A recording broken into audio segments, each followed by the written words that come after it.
ഇന്നത്തെ വീഡിയോയിൽ നമ്മുടെ റാപ്പർ വേടൻ്റെ വീടാണ് നമ്മൾ കാണാൻ പോകുന്നത്. അപ്പോൾ ഈ നിൽക്കുന്ന സ്ഥലം തൃശ്ശൂർ എന്ന് പറയുന്ന തൃശ്ശൂർ ജില്ലയിൽ അത്താണി വെളപ്പായ എന്ന് പറഞ്ഞ സ്ഥലത്താണ് ഇപ്പോൾ നിൽക്കുന്നത്. അപ്പോൾ വെളപ്പായയിൽ ഈ കാണുന്ന വഴിയിൽ വേടൻ മുന്നേ ഇവിടെയാണ് താമസിച്ചിരുന്നത് എന്നുള്ളതാണ്. ഒരു 5 വയസ്സ് വരെയൊക്കെ അദ്ദേഹത്തിൻ്റെ ഒരു ചെറുപ്പകാലഘട്ടത്തിലേക്കാൾ ഇവിടെയാണ് താമസിച്ചിരുന്നത്. അപ്പോൾ ഇവിടെ വാടകയ്ക്കായിരുന്നു താമസിച്ചിട്ടുണ്ടായിരുന്നത്. അപ്പോൾ ആ വീട് ഇതായി പോകുന്ന വഴിയിൽ തന്നെ ലെഫ്റ്റ് സൈഡിലാണ്. നമുക്ക് എന്തായാലും ആ വീടൊന്ന് കാണാം.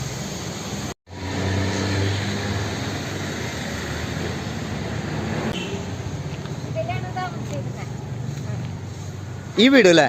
ഈ വീട് അവനെ കുറിച്ച് കൂടുതൽ എന്റെ അനീതിയുടെ മോന്റെ ഒപ്പം പഠിച്ചതാ. ശരി. ഇവിടെ JPHS-ല് ഇവിടെയല്ല. കഴിഞ്ഞ അവൻ അവിടുന്ന് ഭയങ്കര കുറുമ്പനായിരുന്നു. അതുകൊണ്ട് സ്കൂളിൽ നിന്നൊന്നും എടുത്തില്ല. അങ്ങനെ JPHS-ലാണ് വേടം പഠിച്ചത്. അപ്പൊ ഇവിടെ കുഞ്ഞു കുട്ടിയാകുമ്പോ ഉണ്ടായിരുന്നതാണല്ലേ?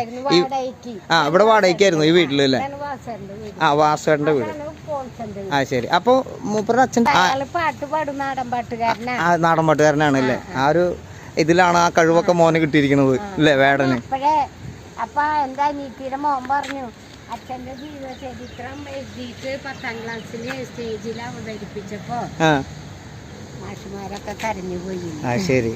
അല്ല, ഞാൻ ചോദിക്കുന്നത് മണിച്ചേട്ടന് ശേഷം, കലാഭവൻ മണിക്ക് ശേഷം നമുക്കൊരു നല്ലൊരു പാട്ടുകാരനെ കിട്ടിയിരിക്കുകയാണ്.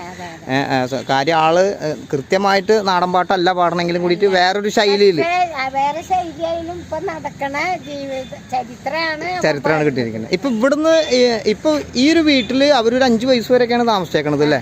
വാടകയ്ക്കായിരുന്നു. അപ്പൊ അവരിപ്പോ പൂർണ്ണമായിട്ട് ഇപ്പൊ ഇവിടെ ഇല്ല, അവര് വേറെ വീട്ടിലാണ് ഇപ്പൊ. തിരൂര് അല്ലേ? പള്ളിയുടെ പിന്നില് അമ്പലത്തിന്റെ ബാക്കിലൊക്കെ ആയിട്ടാണല്ലേ?